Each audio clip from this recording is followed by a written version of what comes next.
Consider this before viewing Conquerors, Alexander the Great. What do you know about Alexander the Great? What made him such a great leader? As you watch the program, think about the concept of strong leadership and identify Alexander's personality traits, strategic abilities, and leadership methods that justify this label. Assignment Discovery now presents Conquerors, Alexander the Great.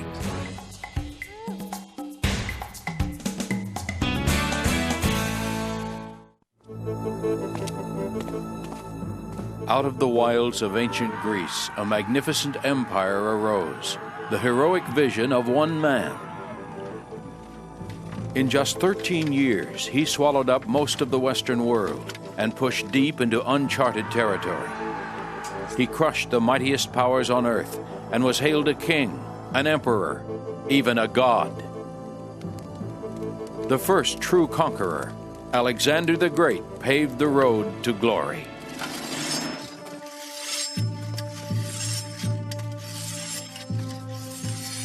On a brisk autumn morning in 331 BC, a small but valiant band of warriors prepares for battle. Their enemy, an army 5 times their size and the most powerful force on earth, the Persian Empire. Their leader, Alexander, the fair-haired king of Macedonia, is barely 26 years old. For the last 4 years, he has led his troops from Greece to Egypt and conquered half the known world.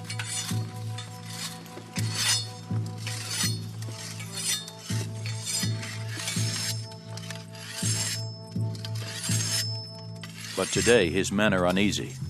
Already tired and homesick after a 2,000-mile crusade, they now face staggering odds. Still, Alexander is convinced this will be their finest hour. "You are Macedonians," he cries, "protected by Zeus."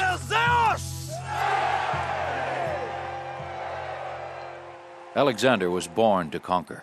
The son of a warrior king, he is heir to a powerful throne.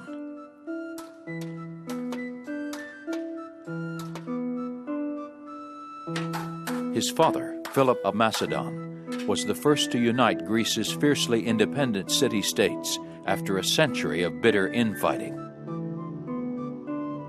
Alexander has to be tough enough to not only defend this new kingdom, but to avenge his country's honor. At his rugged outpost in Macedonia, Philip harbors a dream cherished by all Greeks.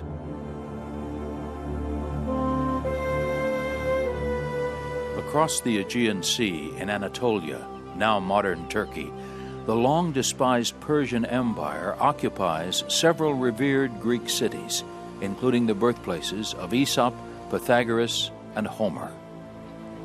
Philip is determined to punish the Persians for their invasion of Greece 150 years earlier by driving them out. With such ambitions, a father must forge in his son a spirit as strong as iron.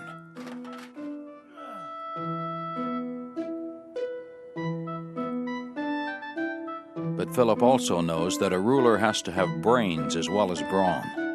He brings none other than the celebrated philosopher Aristotle from Athens to teach Alexander how to observe, reason, and think ahead.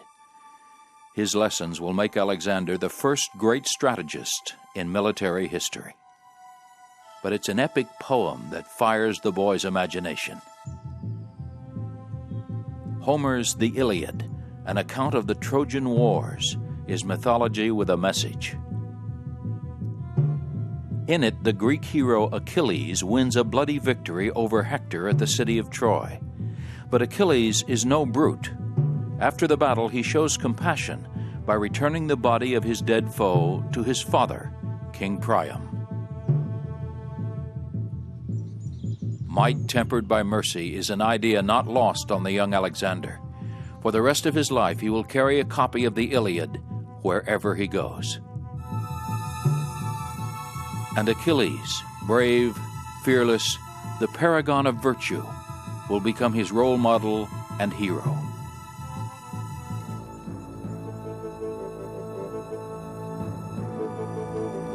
By the time he's 20, Alexander has already gone with his father on several campaigns to strengthen Macedonian rule over the rest of Greece. Along the way, he's learned to command the movements and the respect of the men. With a promising young general at his side and a united kingdom behind him, Philip is now ready to attack Persia, an empire 40 times larger than his own. While an advance guard sets sail for Anatolia, Philip stays behind to attend the wedding of his daughter, a union that will ensure peace with a neighboring kingdom.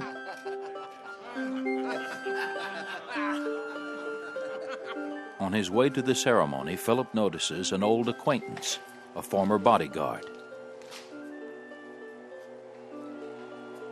The king is greeted with a dagger to the ribs.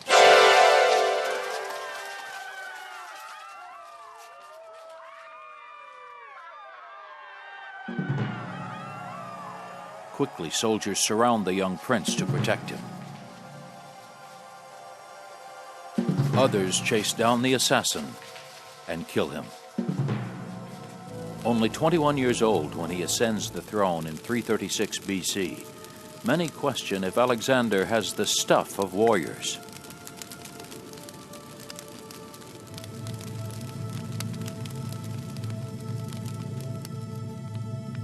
But when a false rumor sweeps through Greece that he's been killed, it ignites a revolt against the new Macedonian ruler. As a warning to other Greeks, Alexander marches south to Thebes, the hotbed of the rebellion. There he strikes ruthlessly. The news spreads quickly. Alexander's conquest even reaches the oracle at Delphi, who declares him invincible. By the time Alexander arrives in Athens, no one dares oppose him. But instead of punishing his enemies, he offers them a proposition. If all of Greece will band together and provide him with soldiers, ships, and supplies, he will fulfill their dream and launch a war to liberate the Greek cities in Anatolia, occupied by the Persians.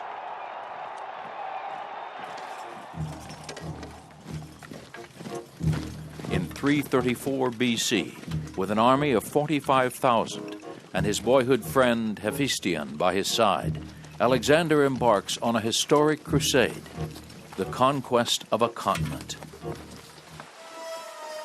To ensure the success of his heroic quest, Alexander makes a pilgrimage to the nearby ruins of the fallen city of Troy and the tomb of Achilles. To the Greek hero, he offers up prayers and gifts, but he takes something too: Achilles' shield for good luck in battle.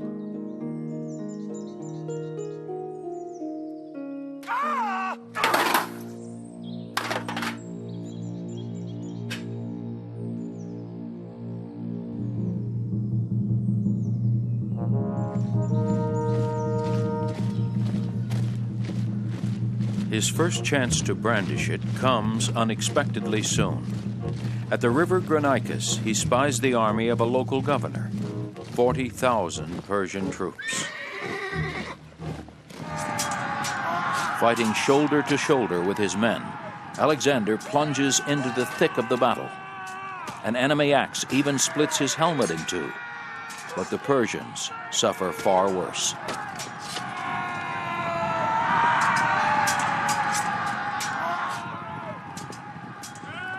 Stunned and disheartened by the surprise attack, they lose a third of their men before fleeing the field.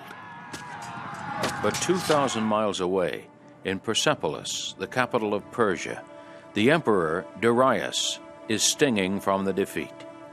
Now it's up to him to stop the audacious young king. Anxious to destroy Alexander, Darius assembles an army of up to 100,000 and invites his court including his wife, children, and his mother, to come along and savor his victory. With an army half the size of the Persians, Alexander continues his push through Anatolia. The two armies converge at Issus, and the battle lines are drawn. The centerpiece of Alexander's fighting machine is a formation called a phalanx. In tightly knit blocks, foot soldiers wield 18-foot lances tipped in bronze, called sarissas. As each rank lowers its line of sarissas, it creates a deadly wall of spikes. With the Macedonian cavalry engaged on both flanks, Alexander sends his phalanxes straight into the center of the Persian lines. Trapped from behind by their own men, row after row of hapless Persians are impaled. Their lines fall in bloody ribbons before the Macedonian onslaught. Seeing the day is lost, Darius commits the unforgivable. He deserts his post and flees.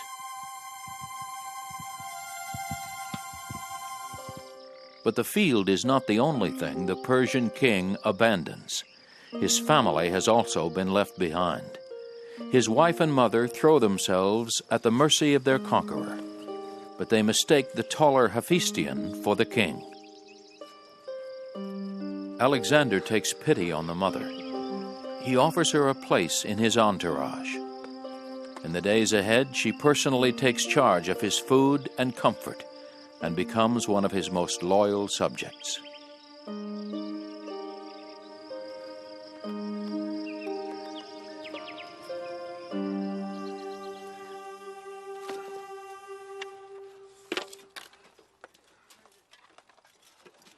Alexander believes that a leader should be one with his men, sharing both their pain and the spoils of war.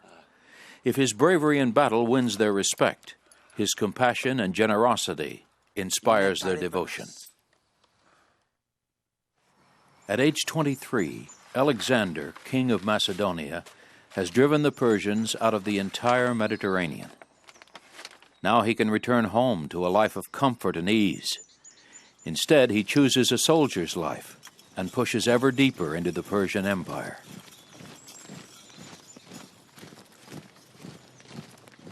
After the battle at Issus, Alexander traveled 500 miles along the coast, through Palestine, across the desert, and is now poised to take Egypt. Sailing down the Nile, he gazes upon a civilization that is already 2,000 years old. Linked by years of Persian oppression, Greece and Egypt are at last united under a single sovereign.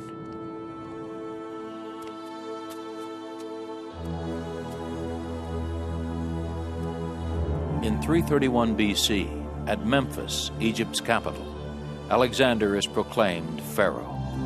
Because his new subjects believe pharaohs are descended from gods, Alexander is regarded as divine.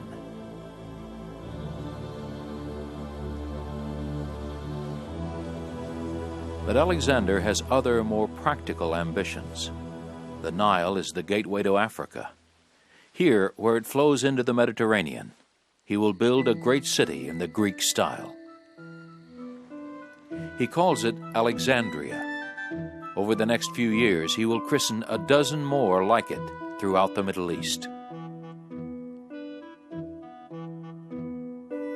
Each of them is a miniature Greece transplanted to alien soil. But this Alexandria will be his best and most enduring. Back in Persia, his palace empty of family and friends, the fugitive King Darius hopes for a political solution.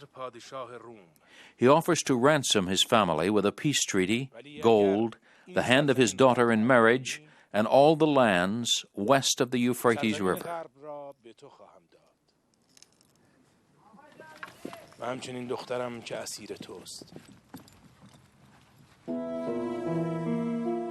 His offer is generous. The Greeks can return home conquering heroes with an empire stretching from the Balkans to Libya and as far east as the Euphrates. One of Alexander's most experienced generals, Parmenion, is delighted by the terms. "If I was Alexander," he urges, "I would accept the truce and end the war without further risk." "So would I," Alexander scoffs, "if I was Parmenion."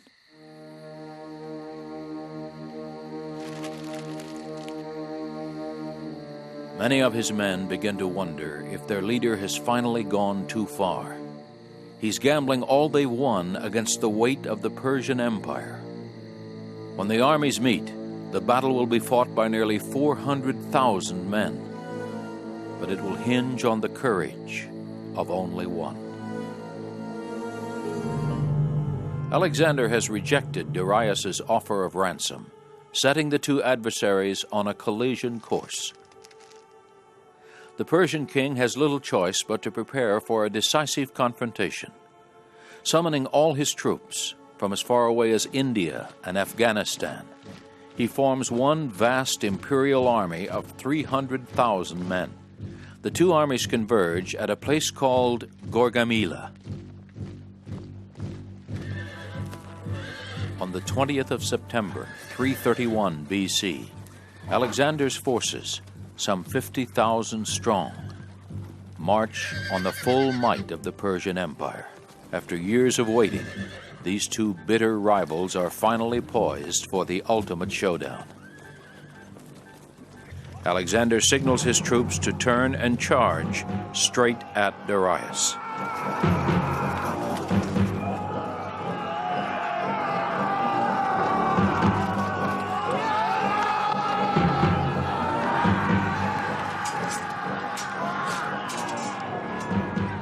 Realizing that he is in grave danger, Darius once again loses his nerve.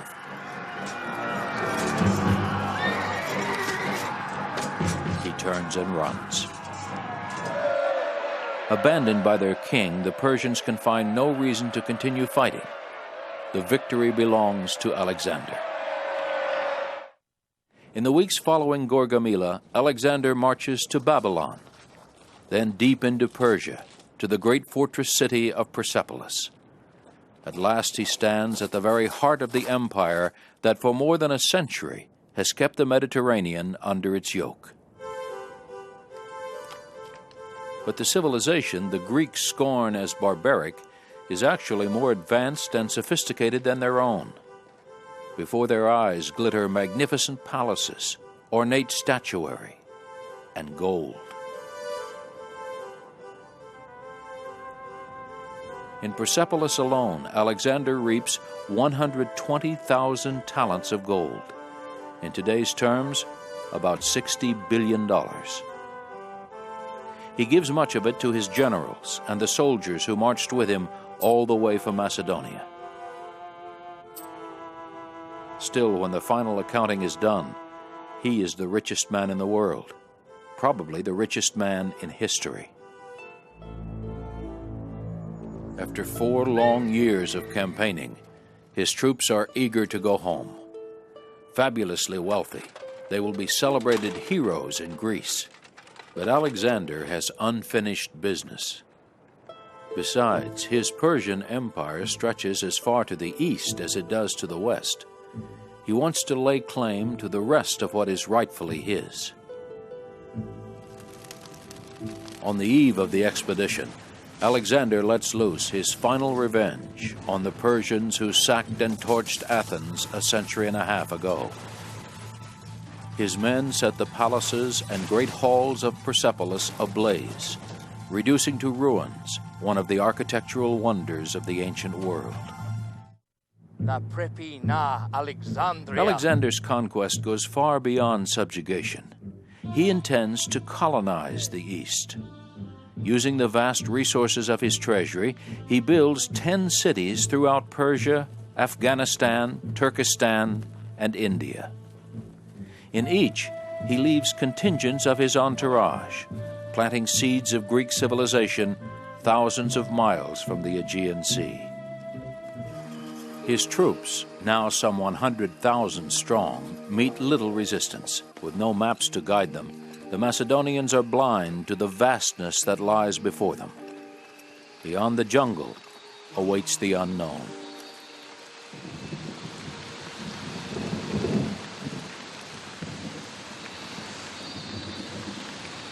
The incessant rains of the monsoon are the last straw. They refuse to go further.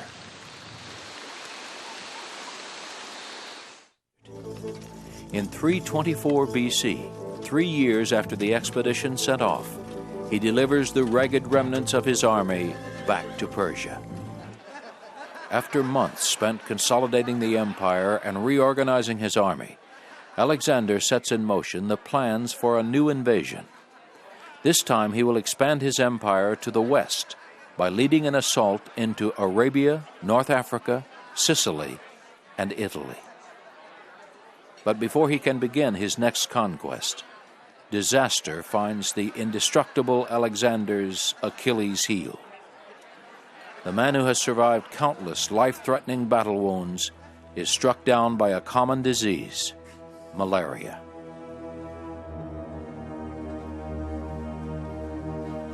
For days, between bouts of pain and a soaring temperature, Alexander meets with his generals to discuss plans for the invasion of Arabia.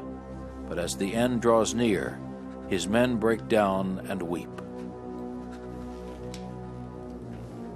As Alexander's officers file past, each asks, "Who do you give the empire to?"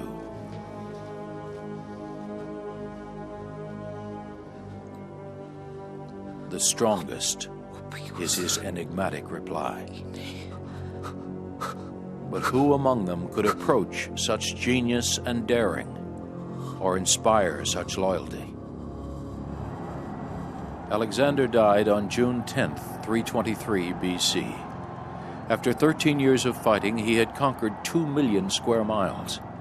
But without his force of will and charisma to hold the empire together, it eventually began to crumble, torn apart by the squabbling of rival generals and petty kings. On the road to world conquest, Caesar and Napoleon would pay homage to the brilliant young general who set the standard for all future conquerors. From the Aegean to Afghanistan, he had marched 22,000 miles and never lost a battle. He planted the seeds of a culture full of vitality and new ideas, and left in his wake the roots of a new civilization. Builder of cities, warrior, emperor, hero, God. 2,300 years later, his name still carries thunder. Alexander the Great.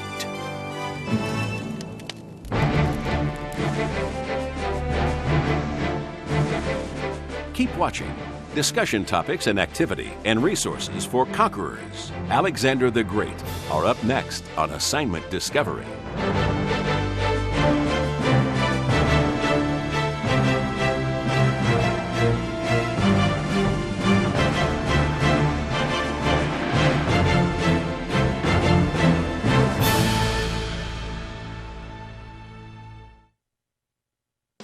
Now that you've seen Conquerors, Alexander the Great, talk about this. Alexander spread his empire through 3 continents, and he imposed Greek culture and law throughout these conquered lands. Discuss the ethics of starting wars for the purpose of territorial expansion. What would happen if a present-day leader carried out this kind of campaign? Now try this. Imagine that Alexander had to face the media today. Choose one event from the documentary and compile a list of questions that you, as a modern reporter, would ask him. Then discuss how he might respond. For videos, CD-ROMs, lesson plans, and teacher resources on this topic and more, log on to discoveryschool.com. To learn more, Assignment Discovery suggests In the Footsteps of Alexander the Great by Michael Wood.